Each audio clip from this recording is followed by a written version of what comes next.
Hello दोस्तों। तो आज हम देखने वाले हैं टैट में आए हुए परमाणु संरचना से संबंधित प्रीवियस क्वेश्चन। इसमें हम वो क्वेश्चनों को देखेंगे जो सिर्फ टैट में आए हुए हैं। ठीक है, तो जो टैट की तैयारी कर रहे हैं वो इस वीडियो को देख सकते हैं। आगे देखेंगे, चुंबकीय क्वांटम संख्या निर्धारित करती है एक कक्ष की संपूर्ण ऊर्जा को। 12 ग्राम हीलियम में मोलों की संख्या होती है 13। इनमें से किसने एक्स किरणों का आविष्कार किया? रदरफोर्ड ने किया। ये इंपॉर्टेंट क्वेश्चन है। ठीक है, और कई बार रिपीटेड होता है अलग अलग फॉर्म में। ठीक है, कई बार पूछ लेगा रदरफोर्ड ने किसकी खोज की, इस तरीके से। और किस कौन सी किरण डाली थी इन्होंने? अल्फा किरण डाल करके इन्होंने पता लगाया था। तो इस चीज़ को भी आप याद कर लें, कई बार इस पर क्वेश्चन आ जाता है। आगे देखेंगे, निम्नलिखित में से किसमें परमाणु संख्या अधिकतम है? N2 के 16 ग्राम में। N2 के 16 ग्राम में, यानी नाइट्रोजन के 16 ग्राम में। आगे देखेंगे, रदरफोर्ड के अल्फा कण प्रकीर्णन प्रयोग के परिणाम स्वरूप खोज की गई थी। किसकी खोज की गई थी? परमाणु के नाभिक की। मैंने बताया ना कई बार, मतलब ये इंपॉर्टेंट क्वेश्चन है, बस अलग अलग तरीके से पूछा जाता है और कुछ नहीं है। आगे देखते हैं नेक्स्ट। 128 ग्राम SO2 सल्फर डाइऑक्साइड में मोलों की संख्या होगी 2 मोल होंगे। निम्नलिखित में से कौन सा समुच्चय समान अणुओं की संख्या रखता है? 1 ग्राम ऑक्सीजन, 2 ग्राम सल्फर डाइऑक्साइड। 1 ग्राम ऑक्सीजन और 2 ग्राम सल्फर डाइऑक्साइड। अगला देखते हैं, एक कूलाम आवेश में इलेक्ट्रॉनों की संख्या होती है 6.25 इंटू 10 की पावर 18।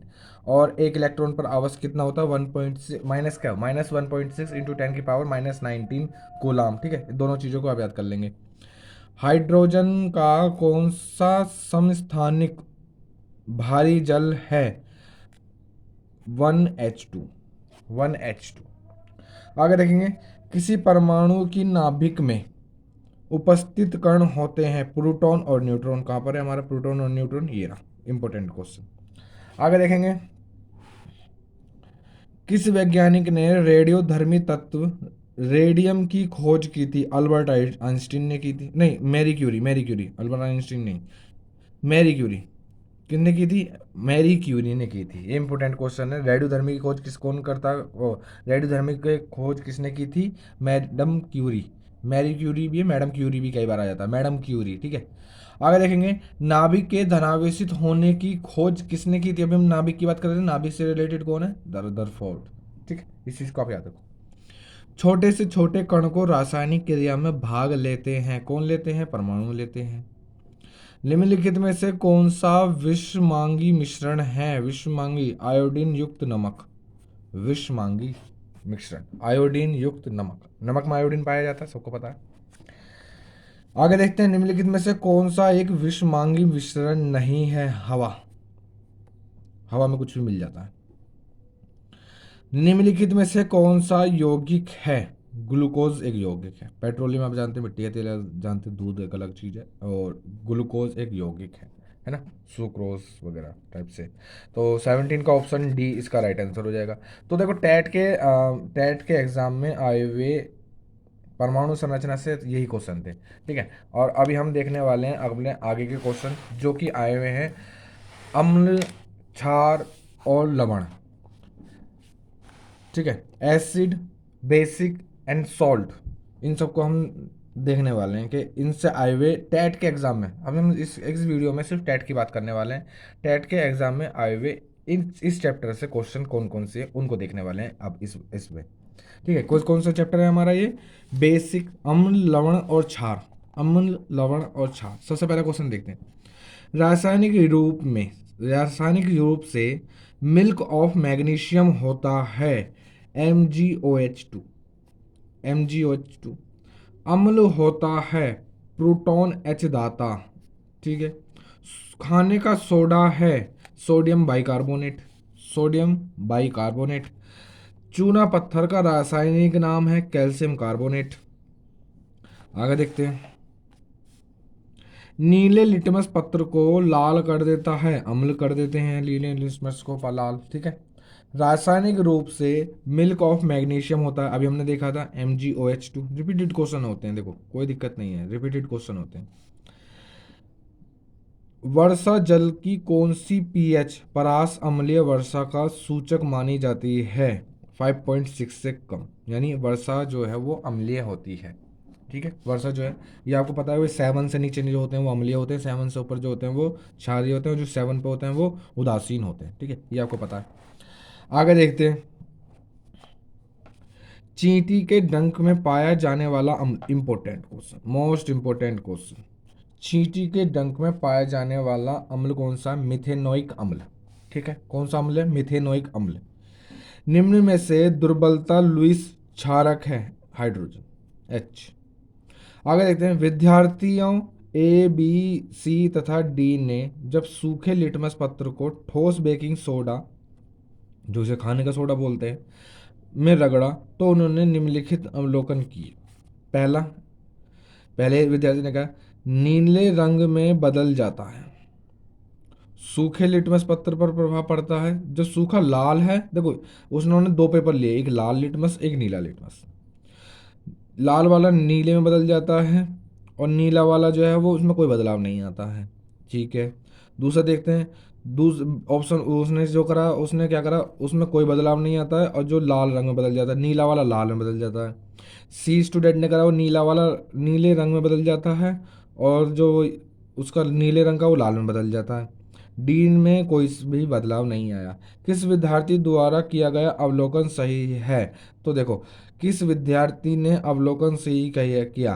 तो देखो डी की हम बात करते हैं, डी के कोई से ही पत्र में बदलाव नहीं आया है ना, तो यानी ऑप्शन बी इसका राइट आंसर हो जाएगा। डी के किसी पेपर में बदलाव नहीं आया।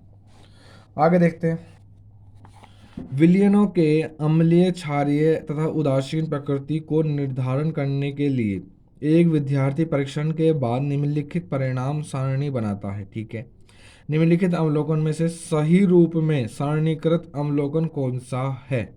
देखो, ए, उसने 4 स्टडी करी।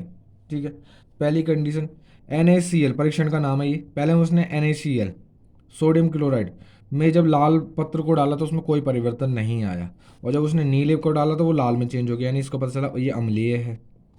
आगे देखते हैं, जब उसने चूने के पत्थर में डाला तो वो नीला हो गया, लाल पत्थर नीला हो गया और नीले वाले में कोई परिवर्तन नहीं आया, तो यानी ये उदासीन है, उसने लिखा। अगला देखते हैं, सिरका, सिरके में लाल वाले में कोई परिवर्तन नहीं आया, नीले वाले में कोई परिवर्तन नहीं आया, उसने लिख दिया उदासीन है। अगला देखते हैं, डी, उसने कपड़े धोने का सोडा लिया, धावन सोडा जिसको बोलते हैं, उसने देखा लाल वाला नीले में चेंज हो गया, नीला वाला किसी में चेंज नहीं हुआ, उसने बोला ये क्षारीय है। हमें बताना है इसमें से उसका सही वाला ऑप्शन कौन सा है। तो देखो, जब उसने खाने के मतलब कपड़े धोने के सोडे में डाला तो लाल वाला नीले में चेंज हो गया, लेकिन नीला वाला किसी में कोई परिवर्तन नहीं आता, यानी उसका डी वाला सही हुआ, परीक्षण डी उसका सही हुआ, यानी ऑप्शन बी इसका राइट आंसर। आगे चलते हैं, नीचे दिए गए ऑक्साइडों में से किसका जलीय विलयन नीले लिटमस का लाल रंग कर देगा? Sulphur dioxide. सल्फर डाइऑक्साइड नीले लिटमस को लाल कर देगा। ठीक है, अगला देखते हैं, निम्न में से कौन उभयधर्मी ऑक्साइड है?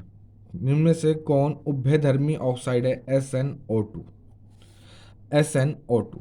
अगला देखते हैं, एक धातु लवण में तनु हाइड्रोक्लोरिक अम्ल की क्रिया कराने पर सनसनाहट के साथ गैस निकलती है, जिसे चूने के पानी में प्रवाहित करने पर चूने का पानी दूधिया हो जाता है। वह धातु लवण होगा? धातु कार्बोनेट। उस धातु का नाम पूछा। इंपॉर्टेंट क्वेश्चन है ये, हमारा 11th-12th में एक प्रैक्टिकल भी है। ठीक है, उस चीज़ को आपको पता भी होगा। आगे देखते हैं, निम्न लवणों में से किसकी क्रिस्टलीय जल अणु उपस्थित नहीं है? किसमें क्रिस्टलीय जल अणु उपस्थित नहीं है? तो खाने के सोडे में जल के अणु उपस्थित नहीं है ना। आगे देखते हैं, नीचे स्याही का दाग मिटाने के लिए कौन सी अम्ल प्रयोग करते हैं? तो ऑक्सैलिक अम्ल। कौन सा अम्ल? ऑक्सैलिक अम्ल। आगे देखते हैं, अधातु ऑक्साइड प्रकृति में अम्लीय होते हैं। अधातु ऑक्साइड प्रकृति में अम्लीय होते हैं। CTET जून 2011 का क्वेश्चन। सारे CTET, सारे टेट के हैं, कुछ CTET के हैं, कुछ UP टेट के हैं। ठीक है, स्टेट टेट के जो होते हैं स्टेट वाइज है ना, स्टेट में भी टेट होता है ना, UP टेट, CG टेट है ना, छत्तीसगढ़ के, राजस्थान के, तो ये सब मतलब टीचर लाइन के ही हैं सारे। अगर आप टीचरिंग की कर रहे हो तो आपको पता ही टेट की तैयारी करते हो आपसे। ठीक है, आगे चलते हैं, एक आदमी सुनार बनकर घर घर जाता है और लोगों के पुराने स्वर्ण आभूषणों की चमक फिर से लौटाने का वचन देता है। उस पर विश्वास करके एक महिला अपनी सोने की चूड़ियां उसे दे देती है, जिससे वह एक घोल में डालता है। चूड़ियां तो चमक जाती हैं, पर उनका भार काफी कम हो जाता है। इस धोखेबाज द्वारा प्रयोग किया गया घोल संभवतः होता है, कौन सा घोल इसने कम संभवतः किया? सांद्र HCl और सांद्र HNO3 का मिश्रण। ठीक है। अगर इस चीज़ से देखो पढ़ाई कितनी ज़रूरी है आज के टाइम में, है ना। तो ऐसे ऐसे धोखे भी चलते हैं, तो इस चीज़ को आपको समझना चाहिए कि भाई सामने वाला हमें किस तरीके से बेवकूफ़ बना सकता है। उसने क्या करा, उसने सोना सारा मतलब घोला करके, कुछ मात्रा घुल गई और उसने उसके पानी में चला गया। और उस पानी को वो फेंकेगा नहीं, उस मिश्रण को फेंकेगा नहीं, घर जाके छान लेगा सोना उसके हाथ में। सांद्र HCl और सांद्र HNO3 का मिश्रण किया। अगला देखते हैं, मैग्नीशियम हाइड्रोक्साइड का उपयोग डैश के रूप में किया जाता है, एंटासिड यानी प्रति अम्ल के रूप में, एंटासिड। अगला देखते हैं, इनमें से दुर्बल अम्ल है सिट्रिक एसिड। देखो अब देखो एक क्वेश्चन और, टैट के क्वेश्चन हम देख पा रहे हैं, अच्छे अच्छे क्वेश्चन है। कोई छात्र मैग्नीशियम रिबन का वायु में दहन करता है और बची हुई राख को आसुत जल में घोलकर विलयन बनाता है। इस विलयन की एक बूंद क्रम से पहले नीचे लिटमस और फिर ये नीचे नहीं है, नीले है, ठीक है, पहले नीले लिटमस पर और फिर लाल लिटमस पर डालता है। यह प्रेक्षण क्या करेगा? देखो जो नीला लिटमस है वो तो नीला ही रहेगा, लेकिन जो लाल लिटमस है वो नीला हो जाएगा जब मैग्नीशियम का जो, क्योंकि उसने देखो जो इसमें आया मैग्नीशियम हमारा, तो जो इसमें नीला लिटमस है वो नीला ही रहेगा और जो लाल लिटमस है वो नीले में चेंज हो जाएगा। ठीक है, तो इसमें देखते हैं ऑप्शन डी इसका राइट आंसर। आगे देखो, एक डॉक्टर अति अम्लता का उपचार करने हेतु एक दवाई देता है। इस दवाई में मुख्य घटक कौन सा है? Calcium carbonate, CaCO3। CaCO3 क्या होता है जब शुष्क बुझे हुए चूने की अभिक्रिया क्लोरीन गैस के साथ कराई जाती है तो विरंजक चूर्ण बन जाता है। ठीक है, वही सब रिएक्शन है, 10वीं 11वीं 12वीं की रिएक्शन है और कुछ नहीं है। टॉर्ट्रिक टॉर्ट्रिक अम्ल पाया जाता है, टॉर्ट्रिक अम्ल पाया जाता है।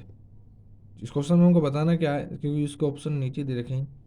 नींबू में, अच्छा हमें बताना किस किस में पाया जाता है। अच्छा इसका एक ऑप्शन नहीं है, इसके दो ऑप्शन हो सकते हैं। ठीक है, नीचे ऑप्शन देखो, इस तरीके से हम पता लगाते हैं। देखो इसमें ये कह रहा है कि भाई पहला और दूसरा में, या फिर देखो दूसरे तीसरे में, तीसरे चौथे में, या पहले चौथे में, इस तरीके से वो पूछना चाह रहा है कि इसमें इसका एक ऑप्शन नहीं है, दो ऑप्शन भी हैं। टॉर्ट्रिक अम्ल किस किस में होता है? तो देखो कच्चे आमों में और अंगूरों में, कच्चे आमों में और अंगूरों में हमारा टॉर्ट्रिक अम्ल होता है, दोनों में होता है। तो उसने ऑप्शन सी दिया हमको, 3 और 4।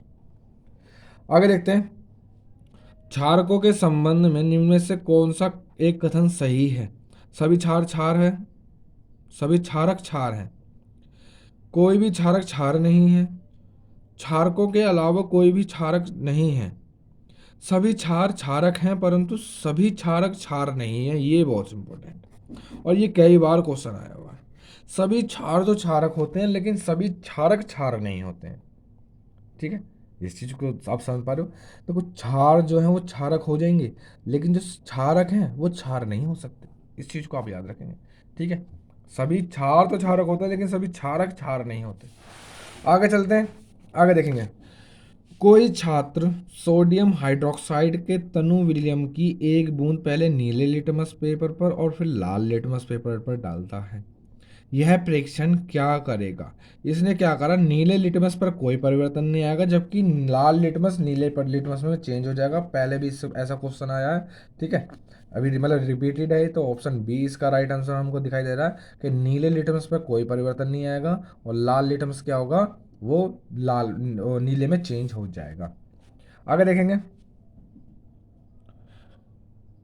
सल्फ्यूरिक अम्ल को तनु बनाने के लिए सल्फ्यूरिक अम्ल को तनु बनाने के लिए अम्ल को पानी में डालने की सलाह दी जाती है, क्योंकि अम्ल को तनु बनाने की प्रक्रिया अत्यधिक ऊष्माक्षेपी है। अत्यधिक कैसी है भाई? ऊष्माक्षेपी है। अगला देखते हैं, जल की अस्थायी कठोरता के लिए कौन सा यौगिक उत्तरदायी है? MgSO4, magnesium sulphur dioxide. अगला देखते हैं, चींटी के डंक में पाया जाता है फॉर्मिक एसिड। इंपॉर्टेंट क्वेश्चन, पहले भी आया है। अगला देखते हैं, पालक, आंवला एवं कच्चे अंगूर में क्रमशः कौन सा अम्ल पाया जाता है? ऑक्सैलिक अम्ल, एस्कॉर्बिक अम्ल और टार्टरिक अम्ल। देखो टार्टरिक अम्ल तो हमने देखा था अभी अंगूर और कच्चे आमों में मिल रहा था हमको, है ना। तो ऑप्शन बी इसका राइट आंसर हो जाएगा। अब उसने क्रम से भी लगाया, ठीक है, तो क्रम से यानी अंगूर का वो तीसरे नंबर पे पूछा, तो टार्टरिक अम्ल हो जाएगा। ठीक है, कौन सा हो जाएगा? टार्टरिक अम्ल तीसरे नंबर पे आएगा। ऑप्शन बी इसका राइट आंसर। अभी पहले वाले क्वेश्चन में हमने देखा था ना। SO2, SO2 का जलीय विलयन है अम्लीय। SO2 का जलीय विलयन क्या होता है भाई? अम्लीय होता है, सल्फर डाइऑक्साइड। कोई विलयन लाल लिटमस को नीला कर देता है, इसका पीएच मान संभवतः है 10, मतलब 7 से ऊपर ही है, 7 से ऊपर होगा। देखो एक चीज, अब ये अम्ल, एक और क्वेश्चन बढ़ लेते हैं। इनमें से कौन सा प्रबल अम्ल है? कौन सा भाई? HCN3। अब एक चीज देखो, हमारे दो पेपर होते हैं, एक लाल पेपर होता है, एक नीला होता है, यानी एक रेड लिटमस और एक ब्लू लिटमस पेपर। रेड वाला जो होता है वो ब्लू में चेंज हो जाता है, और जो ब्लू वाला जो होता है वो रेड में चेंज हो जाता है, ये आपको पता है। ठीक है, अब ये कब होते हैं? जब इसकी हम या तो कभी अम्ल में डाल देते हैं या कभी क्षार में डाल देते हैं, तब होता है। अब जैसे इस क्वेश्चन में देखो, देखो क्या कह रहा है, कोई विलयन लाल लिटमस को नीला कर देगा। लाल को नीला कर देगा कब कर देगा? जब वो विलयन कैसा है? क्षारीय है, बेसिक है। जब वो कैसा है भाई? बेसिक है, तब कर देगा।